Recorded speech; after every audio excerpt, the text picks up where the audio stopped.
नमस्ते प्यारे दोस्तों, स्वागत है आपका अभी की क्लासेस में। आशा करता हूँ आप सब स्वस्थ होंगे। आज के वीडियो में हम बात करने वाले राजस्थान जेल प्रहरी वैकेंसी के ऊपर। ये एक राजस्थान की ऑफिशियल वैकेंसी है, ठीक है।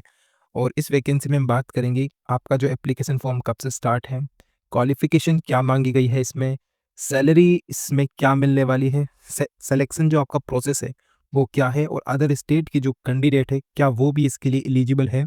तो इसमें हम कंप्लीट डिटेल से बात करेंगे, स्टेप बाय स्टेप बात करेंगे, ठीक है। तो अगर आप हमारे चैनल पर पहली बार विजिट कर रहे हो तो कृपया चैनल को सब्सक्राइब कर दें और बेल आइकन को दबा दें ताकि आगे आने वाली वीडियो की जो नोटिफिकेशन है वो सबसे पहले आपको मिले। तो चलिए वीडियो को शुरू करते हैं, ठीक है। सबसे पहले हम बात करेंगे राजस्थान जेल प्रहरी 2024 की वैकेंसी के ऊपर, जो स्टार्ट हो चुकी है, उसके एप्लीकेशन फॉर्म स्टार्ट हो चुके हैं, ठीक है। इसमें हम सबसे पहले बात करेंगे कि जो राजस्थान जेल प्रहरी की जो वैकेंसी निकली है उसमें ये जो जेल प्रहरी है वो करता क्या है, ठीक है। प्रहरी का मतलब होता है वॉचमैन, ठीक है, वॉचमैन, ठीक है। तो आपको जो राजस्थान की जो जेल है, ठीक है, राजस्थान की जितनी भी जेलें हैं उसमें से आपको किसी में भी एक में पोस्टिंग दी जाएगी अगर आपका सिलेक्शन होता है, और आपको वहां पर वॉचमैन का यहाँ पर कार्य करने को मिलेगा, ठीक है। आपको वहां पर राजस्थान की जितनी भी जेलें हैं उनमें से किसी भी एक जेल में जेल प्रहरी का कार्य मिलेगा, वॉचमैन का कार्य मिलेगा, देख रेख वाला वो यहाँ पर कार्य मिलेगा। एक राजस्थान की ऑफिशियल जॉब है, ठीक है, परमानेंट जॉब रहने वाली है ये आपकी, ठीक है। अब डिटेल्स इसके नोटिफिकेशन के ऊपर चलते हैं, ठीक है। सबसे पहले अगर हम बात कर ले, ये राजस्थान कर्मचारी चयन बोर्ड के द्वारा ऑफिशियल नोटिफिकेशन है, ठीक है। राजस्थान जेल प्रहरी की वैकेंसी के ऊपर ये ऑफिशियल नोटिफिकेशन है, जिसकी जो डेट है वो यहाँ पर देख सकते हैं 11/12/2024 को ये एप्लीकेशन, ये जो ऑफिशियल नोटिफिकेशन है वो आया हुआ था। और कारागार विभाग में ये वैकेंसी है, ठीक है। और प्रहरी की वैकेंसी वॉचमैन की वैकेंसी रहने वाली है। गैर अनुसूचित क्षेत्र की जो पोस्ट है वो 762 है, और अनुसूचित क्षेत्र की जो है 44। कुल जो पोस्ट है यहाँ पर आपकी 803 यहाँ पर टोटल पोस्ट रहने वाली है, ठीक है। क्लियर है, आगे बढ़ते हैं। अब बात कर लेते हैं आपकी जो एप्लीकेशन फीस वो कितनी लगने वाली है, ठीक है। तो एप्लीकेशन फीस के लिए यहाँ पर कहा गया है कि जो सामान्य वर्ग के जो कैंडिडेट है और जो अन्य पिछड़ा वर्ग और जो अति पिछड़ा वर्ग के जो कैंडिडेट है उनकी जो एप्लीकेशन फीस यहाँ पर रहने वाली है वो 600 रुपये रहने वाली है। और जो SC ST से है तो उनकी फीस यहाँ पर 400 रुपये लगने वाली है, ठीक है। 400 SC ST और जो UR से OBC है उनकी यहाँ पर फीस 600 रुपये लगने वाली है, ठीक है। तो ये आपकी एप्लीकेशन फीस हो गई, ठीक है। आगे बढ़ते हैं, ठीक है। वैकेंसी की डिटेल कुछ इस प्रकार बताई गई है आपको कि जैसे ये मंडल है जयपुर मंडल, ठीक है, भरतपुर मंडल, जोधपुर मंडल, बीकानेर, अजमेर, उदयपुर, कोटा, ये इस प्रकार मंडल है। उनमें SC ST OBC सभी की डिटेल बाय वैकेंसी यहाँ पर मेंशन की गई है। टोटल 803 पोस्ट आपको यहाँ पर देखने को मिलेगी। कैटेगरी वाइज यहाँ पर ये डिवाइडेड है, सामान्य वर्ग की अलग है, आर्थिक पिछड़ा वर्ग की अलग है, अन्य पिछड़ा वर्ग की अलग है, ठीक है। टोटल वैकेंसी का ये जो बंटवारा है यहाँ पर दिया गया है, ठीक है। इसका मैं आपको जो ये ऑफिशियल नोटिफिकेशन है मैं डिस्क्रिप्शन में आपको अवेलेबल करवा दूंगा, ठीक है। आगे बढ़ते हैं, ठीक है। आप सैलरी की बात कर लेते हैं। आपको जो सैलरी कितने मिलने मिलने वाली है, ठीक है। राज्य सरकार के द्वारा यहाँ पर बताई गई है कि राज्य सरकार द्वारा 7वें वेतनमान जो 7 पे स्केल है उसके अनुसार आपको यहाँ पर सैलरी देखने को मिलेगी। आपकी जो सैलरी होगी वो पे मैट्रिक्स लेवल की होगी, ठीक है, पे मैट्रिक्स लेवल की होगी, 03 लेवल की होगी। और आपको जो वैकेंसी है अगर मैं मोटा मोटा बताऊं तो नेट आपकी जो सैलरी रहने वाली है वो अराउंड 25,000 के करीब आपकी यहाँ पर सैलरी रहने वाली है, ठीक है। 25,000 के करीब आपकी जो सैलरी है वो यहाँ पर रहने वाली है, ठीक है। अच्छी खासी सैलरी आपको मिलने वाली है यहाँ पर। और साथ ही अगर हम बात कर ले यहाँ पर शैक्षिक योग्यता की, एजुकेशन क्वालिफिकेशन क्या मांगी गई है। एजुकेशन क्वालिफिकेशन के लिए ये है कि राजस्थान में हो या फिर राजस्थान के बाहर किसी भी स्टेट से, मान्यता प्राप्त स्टेट से 10वीं पास उसने कर रखी हो, और साथ ही मुझे राजस्थान की जो लिपि है, राजस्थानी संस्कृति का ज्ञान हो, और देवनागरिक लिपि उसको आती हो, ठीक है। ये उसकी एजुकेशन क्वालिफिकेशन मांगी गई है, ठीक है। आगे बात करते हैं अगर हम, ठीक है। अगर सिलेक्शन प्रोसेस की अगर हम बात कर ले तो ठीक है, आपका जो सिलेक्शन प्रोसेस है उसमें सबसे पहले आपकी लिखित परीक्षा होगी, ठीक है। उसमें सबसे पहले आपकी लिखित परीक्षा होगी। लिखित परीक्षा के बाद में आपका जो है फिजिकल होगा, फिजिकल के बाद में आपका साक्षात्कार होगा, ठीक है। इंटरव्यू आपका उसके बाद में होगा, ठीक है। अब लिखित परीक्षा में क्या होगा और फिजिकल में आपका क्या होगा वो भी हम डिटेल से इसमें बात करने वाले हैं, ठीक है। उसके लिए आगे बढ़ते हैं, ठीक है। फिजिकल के लिए मैं बता दूं आपको कि आपकी जो फिजिकल में जो पुरुष वर्ग है, ठीक है, जो मेल कैंडिडेट है उनकी 5 किलोमीटर की रनिंग करनी है आपको, 25 मिनट्स आपको दिए जाएंगे।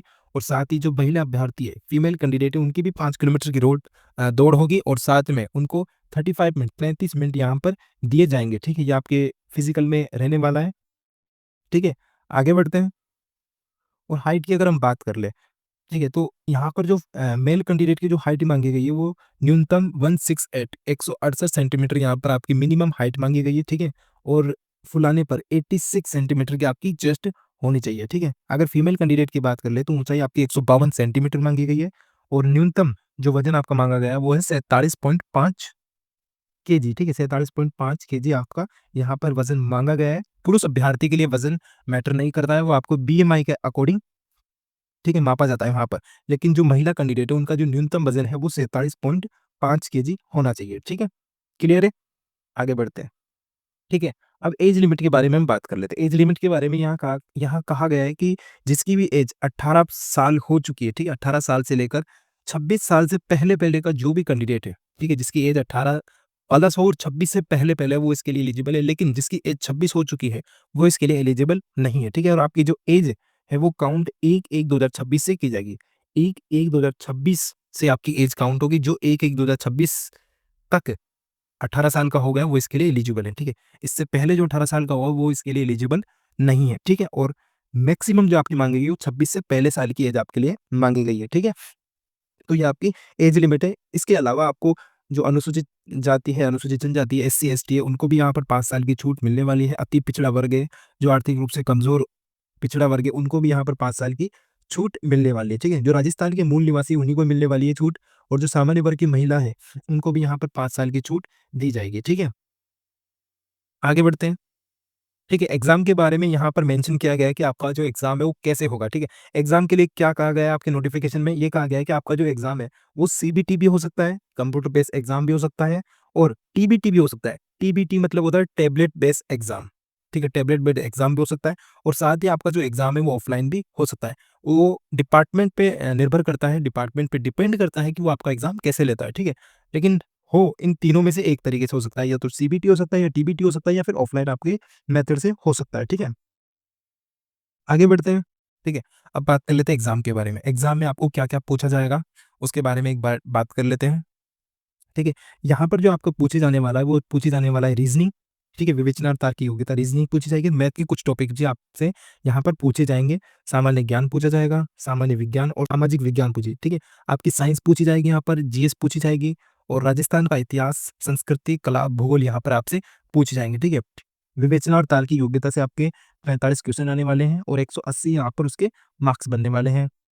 सामान्य ज्ञान और सामान्य विज्ञान से आपके 25 क्वेश्चन रहने वाले हैं, उनके 100 मार्क्स बनने वाले हैं। और जो राजस्थान का इतिहास, संस्कृति, कला, भूगोल है उसके आपके 30 क्वेश्चन होने वाले हैं और 120 मार्क्स उसके बनने वाले हैं, ठीक है। तो टोटल आपके जो क्वेश्चन है वो 100 क्वेश्चन से, और उसके 40 मार्क्स यहाँ पर आपको, 400 मार्क्स यहाँ पर आपको देखने को मिलेगा। मतलब एक क्वेश्चन आपका 4 मार्क्स का होगा, टोटल 100 क्वेश्चन होंगे, टोटल मार्क्स 400 होंगे। 2 घंटे का आपका पेपर होगा, ठीक है।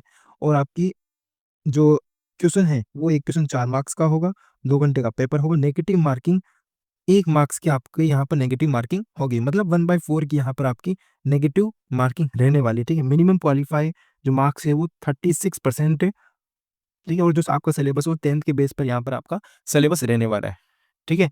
क्लियर है? ठीक है। मैथ और जो आपकी रीजनिंग रहने वाली है उनके टोटल क्वेश्चन 45 रहने वाले हैं। जीएस और साइंस के आपके 25 क्वेश्चन रहने वाले हैं। राजस्थान की इतिहास, संस्कृति, भूगोल के 30 क्वेश्चन रहने वाले। इस प्रकार आपके 100 क्वेश्चन रहने वाले, ठीक है। 1/4 की नेगेटिव मार्किंग होगी, 2 घंटे का पेपर होगा, एक क्वेश्चन आपका 4 नंबर का होगा। इस प्रकार आपके 400 मार्क्स यहाँ पर टोटल बनने वाले हैं, ठीक है।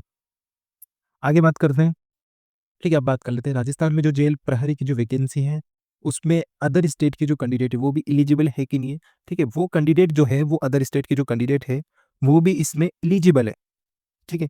वो भी इसमें फॉर्म डाल सकते हैं, वो भी इसके लिए अप्लाई कर सकते हैं। लेकिन एक शर्त है। शर्त क्या है कि जो भी अदर स्टेट के जो कैंडिडेट है, जो भी फॉर्म भर रहे हैं अदर स्टेट से, उन सभी को यूआर कैटेगरी से माना जाएगा, चाहे वो एससी से हो, चाहे वो एसटी से हो, ठीक है। तो यहाँ पर उनको एससी और एसटी जो अदर स्टेट की कैंडिडेट हैं उनको यहाँ पर उसका बेनिफिट नहीं मिलने वाला। अदर स्टेट के जितने भी कैंडिडेट हैं वो सारे के सारे कैंडिडेट यूआर कैटेगरी में, ठीक है, यूआर कैटेगरी में इंक्लूड किए जाएंगे। सारे जो विद्यार्थी अदर स्टेट के उन सभी को यूआर कैटेगरी से ही माना जाएगा, ठीक है।